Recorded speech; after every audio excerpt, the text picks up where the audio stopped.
Welcome, welcome, welcome to Chronic Combat Conversations, Guru's Gut Reactions.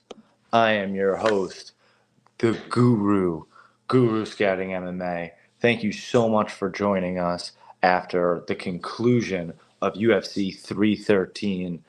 We just watched a heavyweight title fight go down, light heavyweight title fight go down, and we really got to talk about this fight, don't we? Um, it was very, very competitive and close, and not very exciting, if I'm just going to be quite honest with you. Alex Pereira kind of did look a little flat, but you can't take anything away from Magomed Ankalaev, who just knows how to be a difficult puzzle to solve and give you lots of different reads and things to look at. I had really felt that Alex had won 1, 3, and 5. I think it's worth rewatching. As I look at the UFC stats here, which I don't have the ability to pull up to tonight, I'll continue to work on that for the future. But round 1, Alex lands 16 strikes to Magomed's 9. Round 3, he lands 21 to his 17. And sure, I think in round 5 he does get outlanded by six strikes, but I thought that the damage he landed was much more significant. But yeah, it wasn't really even close. One judge gave us Sal Diamano gave it a 49-46. So Magomed Ankalaev takes it and takes it with ease. Very much not fun. Not fun. I'm not seeing the live chat. If there is one live view comment show up on stream, tap on a comment. Yeah, I don't see one. So hopefully, hey, if you guys are here, comment. Thanks so much for being here. If you are, give a like to the video, subscribe to the channel. But yeah, I think at the end of the day, we laid just even for the whole card, got to be more focused on unit sizing, diligence with that, and then just discipline in general. Really, just kind of betting less gives you less opportunity to be wrong. Yeah, this is live, Phantom. Thank you so much for being here, man. Appreciate you. Yeah, we're talking about the fights. There you guys are. And boys. What's up? What's up, man? Thanks for being here. Yeah, TB. Drive home safe, buddy. Thanks so much for coming tonight. Yeah, sadness, but we move forward. I just things have to change in terms of a betting style. It was it's just too much. It's just too much. Have to sit down on just a couple things. And Alex Pereira probably wasn't the spot because we knew it was a close fight. He's older, durability things, and yeah. Shout out to Ankalaev, I guess. One of the longest active win streaks in the entire UFC right now. Very, very incredible. Which bets didn't hit, Ghost? Most of them. I got like nearly reverse swept on my bet MMA, and we basically got nearly reverse swept on ours. We hit 2 bets, which I'll get to. But the first one we definitely missed. Oh no, there's probably more missing here. Yeah, Alex Pereira hasn't even come through on bet MMA, so we were down pretty sizably. So, yeah, you make a good point. No, we honestly haven't, because I think the FOMO, the fear of missing out, is strong. And it's like TB asked a really good question today. He's like, do you want to treat it like an investment more, or do you want to, be a degenerate more? And I think we're really learning that we do want to treat it as an investment. The highlight of the card was Joe Rogan calling Lucinda. Oh my God, my tweet went viral so quick. I mean, viral for me is 40 likes, haha. But yeah, I mean, I got a bunch of likes on a tweet, literally saying that it was exactly that. It was very, very funny. That was the absolute moment of the night. So, yeah, a disappointing end to that fight. His reign comes to an end there. just as they anoint him the one and only too. I think a little early. That's saved for Conor McGregor and John Jones, right? Who else has ever got the one and only? I'm trying to think. I feel like there was maybe one more, but they gave it to Alex Pereira. I don't know that he deserved it, and I don't know that that John Jones fight happens now. If they were going to make Aspinall and Jones, now would be the time. Next fight, another tough pick for us. Justin Gaethje defeats Rafael Fiziev, and honestly, you can't tell me that the short notice and the surgery didn't play a toll.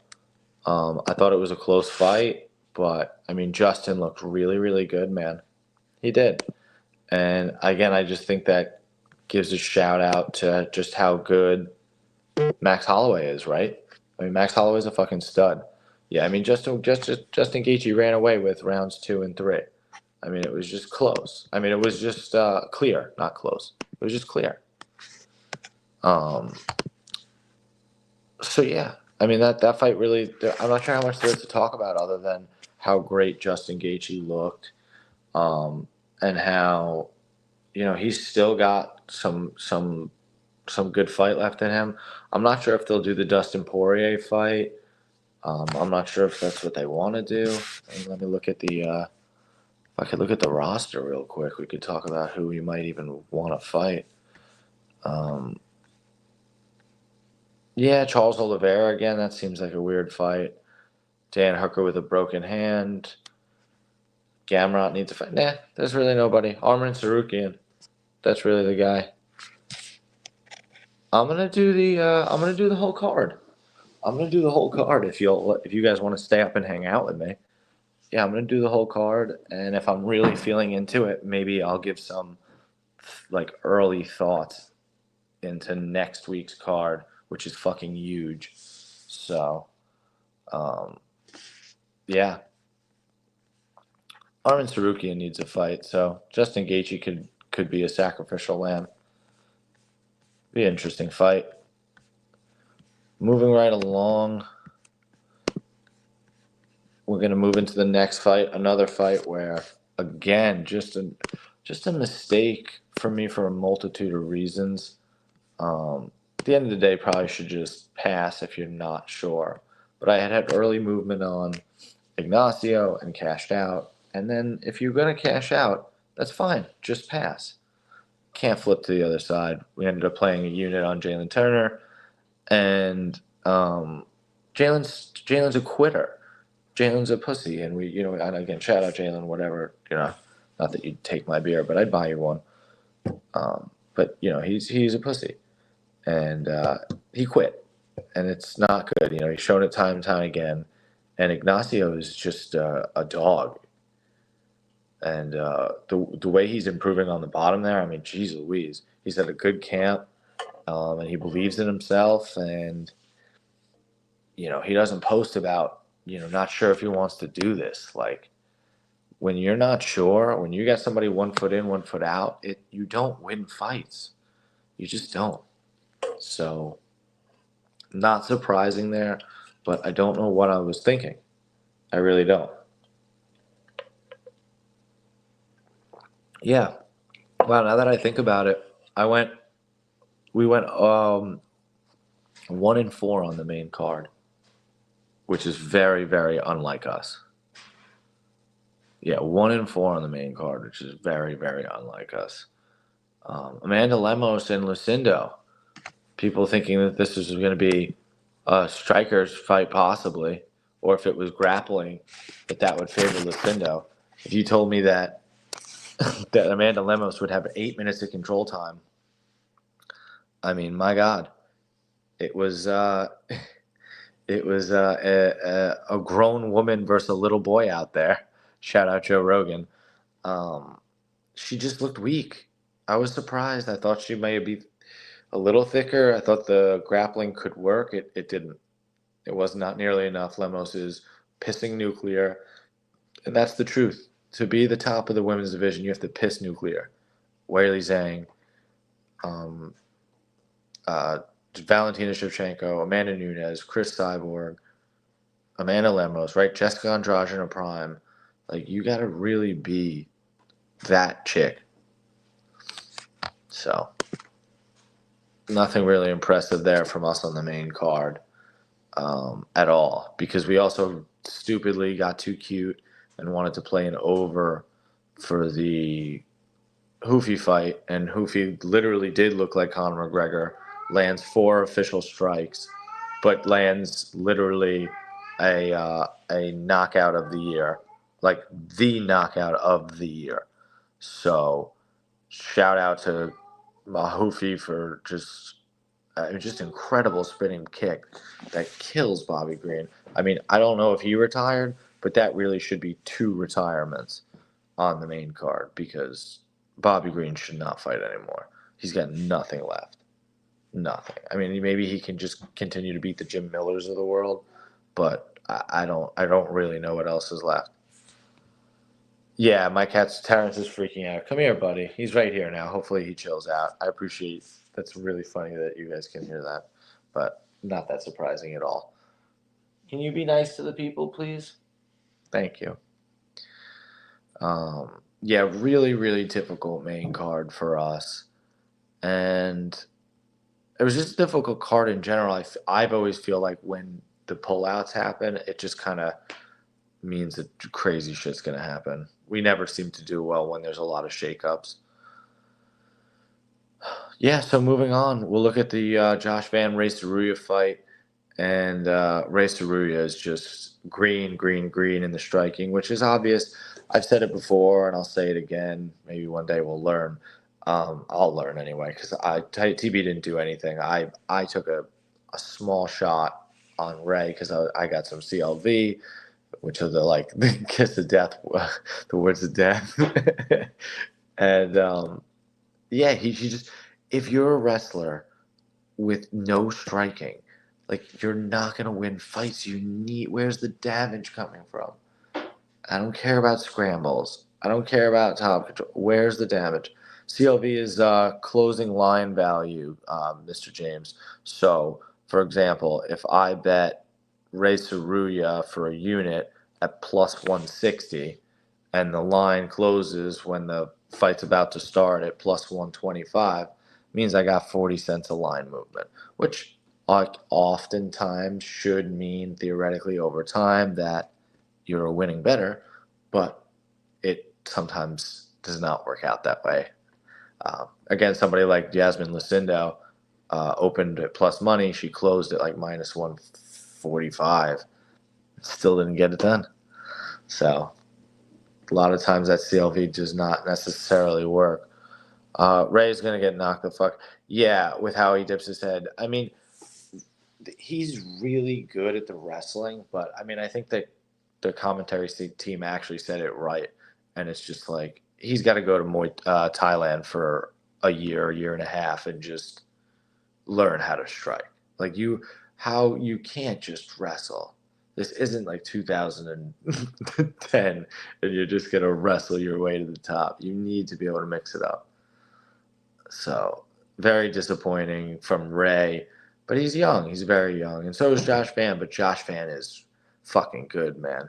And he actually didn't even lose round 1. He got going early, and if only he could really sit on a finish. But the kid is quite talented. So really, really impressive. Possibly even future champ type material if he can continue to grind. Our positive CLV betters make them look more successful than they really are. Well, I don't really know. I mean, I don't know how you can look more successful than you are. A winning ticket is a winning ticket, and then essentially CLV means essentially you got better value on that ticket. So, yeah, you get essentially a better price on something from the store, right? Oh, I paid $30 for this T-shirt, but you paid 20. It means you're a better shopper. You do that enough, things can go your way pretty well. You save a lot of money. Or inversely, right? Since we can be doubling our money the other way, you could be making a lot more money. Oh, I got plus 200 on my bet. Well, I bet it earlier. I got plus 300, right? These things add up. But what's most important, James? What's more important than CLV? Right? It's being right. You have to be correct. That's the more important thing. So, plenty of CLV tickets sit in the trash. You have to be right because the betting market isn't always correct, which is why we do this, because we do feel that there's inefficiencies in the market. That's what we're trying to capitalize on. We're gonna move right along, as long as my cat doesn't scratch the couch, which he's not. Good boy.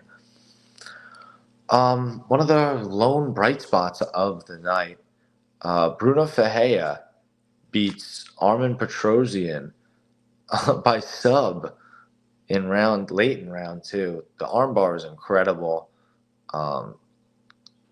Kids, the Hulk's impressive, man. The Hulk can really get it done. I love the way he strikes through different stances. His power is real. And obviously he's got that jiu-jitsu. I don't know why I didn't play sub. And the worst part of my night, one of the worst parts of my night, was being on Brady's show. No, I love being on Brady's show. But being on Brady's show and putting my best bet as Bruno Ferreira by KO round 1, 2. It's like, why not just do round 1 and 2 in general? Like, just include the sub, because Petrosian can't grapple, and the price would have been basically the same. It's just, again, just a gambling mistake. So, things to learn from. Yeah, so it's just like, I don't mean to be like that, but he is Brazilian, and he has at least one on his record. And it's just that Petrosian can't grapple. He just can't. Like, he has got no sub defense. So I'm just at least happy I picked Bruno. So, like, I had like 3 units on that. And I had Bruno in under 2.5 as well. So I made a little bit of money. But, I mean, tonight was a bloodbath for me personally. Like, bad. Maybe my worst night ever. So, tough to get on stream here and do it, but gotta own it, and perhaps owning it will help me figure out how to do better, because the live wasn't there. Being 1-4 on the main event is just brutal. And then just a lot of too cute stuff, like this next fight, Carlos Leal. Carlos Leal lands 79 strikes in round 1 and gets a KO. I mean, why are we taking fight goes the distance? It's just kind of nuts. I thought Morono could be a little bit more awkward and difficult and they might just, I don't know, kind of strike and grind it out for a little bit. But no, man, Leal literally, again, is a nuclear striker. He's coming here to really win. And Morono's done. I mean, Morono's got not 1 foot, but 1.5, 2 feet out the door. Maybe should be 3 retirements on the night. He should definitely retire. He does Fury FC commentary, and he's got his own gym, so he's just not really involved. Yeah, good for Carlos Leal. Want to see him in some interesting matchups. Moving right along, the back-to-back fights with crazy judging. Marion Santos, Francis Marshall. I mean, it was not a close fight. I mean, yeah, I don't know. Marion Santos maybe wins round 1 there, but Francis Marshall with some control round 2, and it's, I don't know, worth rewatching. When you look at UFC stats here, which is I don't think anybody would really consider, is that, I mean, Marion Santos lands a lot more strikes, but I get it. He hurt him. He landed much more damaging strikes, but at the same time, right, because he dropped him, but Francis was the one bleeding out of his nose. So it's just a shitty, low-level fight, and it's a pretty bad robbery. Nobody was happy. I would definitely be down to rewatch it, but yeah, I mean, just low level, and the judges are terrible. I say it all the time. The judges are so bad. Same thing with the Ozzy Diaz and Jordan Santos fight. I thought Jordan Santos did enough, To me, he won round one in I thought it was round one and round three, and Ozzy Diaz took round two. But yeah, I can see a world where Ozzy Diaz won. I think that's fair. I guess it's just low level MMA. I don't really trust either guy. So what am I doing laying my hard-earned money on it? And that's just the thing. Like, I had a bet when I look at it. I had a bet on every fight tonight, and that's fucking insane. That's something that has to change. You just can't. And it's not surprising that you lose money. It's just not a winning strategy. You have to have a filter. Some things just have to be enjoyed for watching. Or unless you're just unless you have like regular units that are X and then like little baby things that you don't think count for Y. Yeah, the judges don't watch the fight, dude. They're not watching.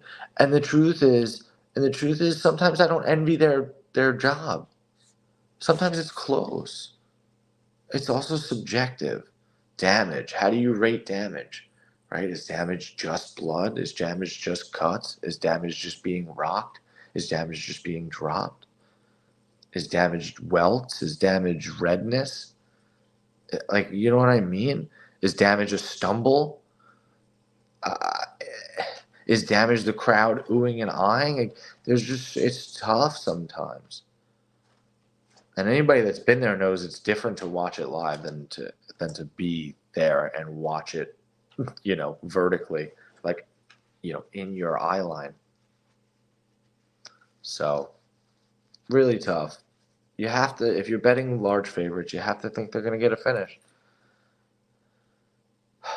Wow. Magomed Ankalaev is your new champ. What do you think they do? What do you guys think is their first matchup? I mean, does he get I don't really know. I guess you could give him a rematch. They got Olberg fighting Jan Blachowicz. Maybe the winner of that. Cage control. Well, so essentially what you're supposed to do is supposed to be, the scoring criteria is supposed to be damage number one. Like, number one, and if whoever has the most damage in the round, that's who wins. Plain and simple. If for some reason you feel that the damage is even, you're supposed to then go to cage control. I believe. It's in the unified rules. And then from there you go to like the other shit. We gotta pull it up. I'm fucking half asleep. Was I also thinking about who he might face? Maybe Jiri, but Jiri just lost, right? I don't know. Could be interesting. Maybe the winner of, I don't see the winner of Jamal Hill or Khalil, but anything's possible. That's it. That's those fights. Really, really tough night for us at the office, but not the end of the world. And we're going to continue to work hard. We got a lot more tape to do. I think the answers are in tape and believing in ourselves. I guess I could look at these fights. You got Marvin Vettori and Roman Dolidze. Marvin's been off for a long time. And Dolidze is coming off that win over Kevin Holland. That's an interesting one, but that was a weird fight. I don't know. I kind of lean Marvin just because he's younger. But Roman is the dog. Cardio's an interesting dynamic. Probably some tape. Maybe just overs. Chidi and Elizio Zaleski dos Santos is really interesting just because it's probably going to be a striker's delight. But it's just like Zaleski wants to stand, but he's got a 7-inch reach disadvantage and he's 4 inches shorter. And that's what Chidi wants. So it's like, is he going to grapple at all? And probably not. He's got a 20% takedown accuracy. So I don't know. I guess Chidi as a dog shot could be interesting. Sungwoo Choi and Kevin Vallejo, Dana White Contender Series debutant. Sungwoo Choi, possibly the end of his rope here, right? Lost 4 of his last 5. So, I mean, this could be the curtain call. He's like a model in career, right? Like, so, I don't know. Vallejo's definitely, I think, somebody they like and could be giving him a name here. Hernandez and Holloway is kind of weird. Holloway beats Kyan Krzyzewski, but that dude sucks. And Hernandez beats Austin Hubbard by split decision. Fight definitely worth rewatching. Probably won fair. But, you know, he likes to win 1, lose 2. The only time he's ever had consecutive wins in the UFC was to start his career, which was Beneil Dariush and Aubin Mercier, which are by far his 2 best wins in his entire career. So whatever he was taking in 2018, he should go back to that. Be interesting to see this Kurt Holloway fight and see what I see in tape. They're honestly very similar in the stats. So if Kurt has durability, which I do think he does, could be an interesting fight. Damon Blackshear, Cody Gibson. Damon's the better athlete, right? And Cody's much older. Yeah, he's nearly 10 years. He's 7 years older. So, yeah, we really got to narrow the scope, TV. It's like, it's disgusting at this point. It's so bad. It was like Super Bowl levels of disgusting for me. And I just like, it makes me feel like I don't want to do it. I don't want to bet that way anymore. I'd rather watch more fights and bet on less of them. I mean, $2, $5, fun. Haha, I got it right. Cool, whatever. But 20, 40, 60, 100, no. Just can't. You can't. I'd rather sit down on things I like and make money. Soo Young Yu and AJ Cunningham, I mean, who the fuck cares? Yu is so much smaller. So to me, I actually do kind of care. Because Cunningham's probably going to be a dog, and that's hilarious because he's 4 inches taller and 6-inch reach advantage. Like, why not? Because he lost to Nguyen and who the fuck did he lose to? It says Klein. Who did he fight? Oh yeah, Ludwig. He lost to Ludwig Klein. Okay, but like that happens. That's definitely was supposed to happen. So Stephen Nguyen's a bad one. I don't know why Ryan Span's moving up to heavyweight. He's not really that old. He's actually the same age as Waldo Cortez Acosta, basically. I don't trust his durability. I don't know that he's going to be able to bonk a guy. And Waldo Cortez Acosta, who is generally, I don't even know if I think he's only been finished once, maybe. Just doing it offhand. Certainly hasn't been finished at the UFC level, not yet. I don't love it. So, weird fight. Worst fight, Stephanie Luciano and Sam Hughes. I mean, my God, where has Sam Hughes been? She hasn't fought since August, where she beat Dudakova. We picked her, which was fantastic. This fight could be interesting not really. Fight's not interesting at all. I think I'm gonna pass. Unless TV really needs something. I can't imagine there's any reason to bet on that fight. I don't remember this guy, Dr. Nurgarazaya. I don't know how to say his name. That was terrible. He wins by round 2 KO on Dana White Contender Series Week 8. I don't know if I watched that fight. I'll check it out. Redson Ribeiro's back after beating Kyle Machado. Terrible. I think Musa probably kills Carlos Vera. Yeah, I mean, he's 2 inches of height, 5 inches of reach, a southpaw to orthodox, and Carlos Vera can't strike. He like he died. Oh no, he survived somehow versus Rinya Nakamura. Well, because Rinya's not that great. He had 13 minutes of control.